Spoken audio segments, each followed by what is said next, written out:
Know Your Candidate. Presented by Portland is Possible, broadcasted by XRAY FM. In this segment, we offer a brief background on the visionary candidates that are proudly standing and running for the acclaimed Portland Area City Council. For now, we have a candidate of District 1 that incorporates Linn, Mill Park, Hazelwoods, and Park Rose neighborhoods. My name is David Linn, and I'm running for Portland City Council District 1, which is Outer East Portland. What attractions should Portland grow to make this a better place for people to live, play, and visit? Yes, well, we can certainly take advantage of our natural beauty and the way that we incorporate that into how people interact with the city. We've spent many years cleaning up the Willamette River and doing amazing events, getting people down there like the Big Dip. And we need to do more. We need to clean up Swan Island and prevent any of these occasional overflows into the river so that we can continue to make it an amenity that everybody wants to come down to the city for. Also, we have amazing bike paths all over the city, but we need an I-84 bike path to really be that backbone that connects the inner east side and the waterfront bike paths to the amazing ones out on I-205 and out in Outer East. And then finally, we need to encourage our street fairs in our communities and getting people out into the various diverse neighborhoods all over Portland where you can see where we really thrive and where people have amazing food, amazing culture, and amazing crafts. And so we can do more to encourage that, and that helps all Portland thrive. What is most essential for the arts and creative community to thrive in Portland? Well, I think one of the main things is affordability, and that's on many different levels. People need to have affordable homes. First off, people need to be able to live in the city, in the inner city, and that means all kinds of different housing options. But we need to definitely increase density in the central city and in the downtown to give people more of those affordable housing options. And then also, they need cheap spaces to put their art or to have their creative outflow. We need more cheap, affordable businesses where people can have craft fairs, music venues, and a lot of that indie art that makes Portland so great. How can the city best support the growth of small businesses owned by those with historically marginalized identities? Yeah, I mean, that usually comes down to money. It can start off with seed money from the city, which can kind of make up for that lack of generational wealth that many of us have used to start that small business or to get that first home or to get that loan that allows you to start your small business. And then we can also, through Prosper Portland and other bureaus, introduce no interest loans so that we don't have these groups falling prey to predatory lending. This region is one of the 10 most habitable, and therefore we should expect population growth. What is our responsibility to accommodate people who want to call Portland home? Well, the more we try to close ourselves off, the more we are just kicking it down the road and making it more expensive and harder for us to react in the future. Out in Outer East Portland, we have amazing inflows of people, refugees from other countries, and we do an amazing job of incorporating them into the community and helping them find opportunities, small businesses, food outlets, and incorporating that into the school districts too.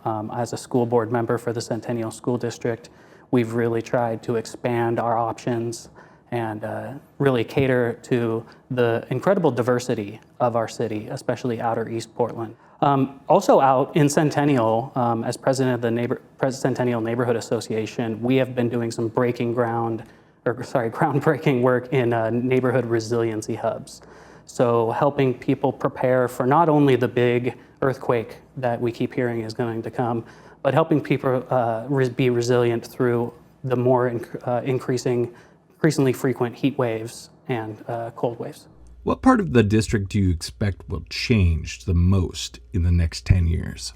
Yes, well, we have a lot of change hopefully coming to East Portland. It's a place that's felt historically neglected and not invested in. I've been participating in these new tax increment finance districts that are being proposed for many of the areas of East Portland. And I think you're going to see a huge difference on the north-south boulevards, particularly 82nd Avenue, 122nd.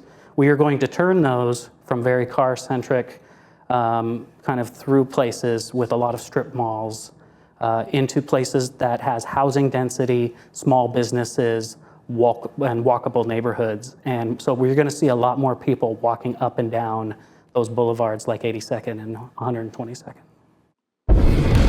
Lightning round.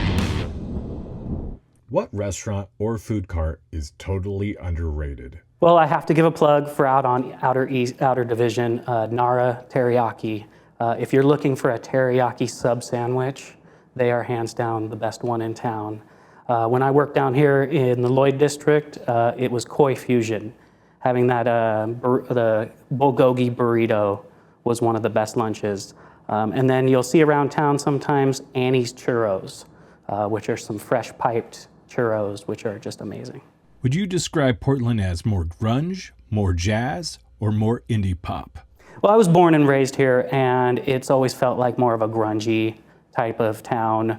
We've got that grit, we've got that working class. We always liked kind of finding the dive bar in the neighborhood and kind of making that our spot. I mean, out in Montevilla, it was Thatcher's for many years, and that whole strip now has kind of come around. But yeah, I would say more grungy.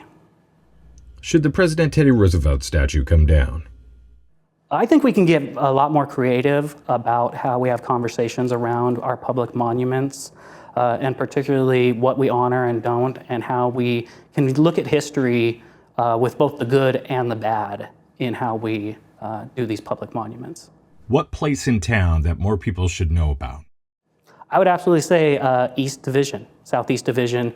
There's Lower Division, where you can get almost any kind of food or fusion and new age, very kind of up and coming. Middle Division, you have some of the most amazing Chinese food in town, just after 82nd Avenue. And then out by my house in Centennial, we have amazing Mexican food and all kinds of great Middle Eastern as well. So Southeast Division is really something people got to check out. If you had $5 million, what is one thing you would buy for Portland? This did seem like a very open-ended question, like I could go with a lot of things, but really I would go with free transit. I think it's really important that we have a functioning and well-used public transit system. I've been a rider on TriMet since I was 10 years old, and I think it's really important for the next generation too to get back on public transit. And if we could do it get people out there and get on there for free, that just increases the usage. So now you know your candidate, or a bit about them. We like to thank the visionary candidates, also like to especially thank all the volunteers and organizations that put this together. We couldn't do this without you. To look at each candidate, be a good Portland citizen, and to be a dashing and informed voter, listen to XRAY FM to learn about ballots and the new ranked choice voting system. And check out portlandpossible.org.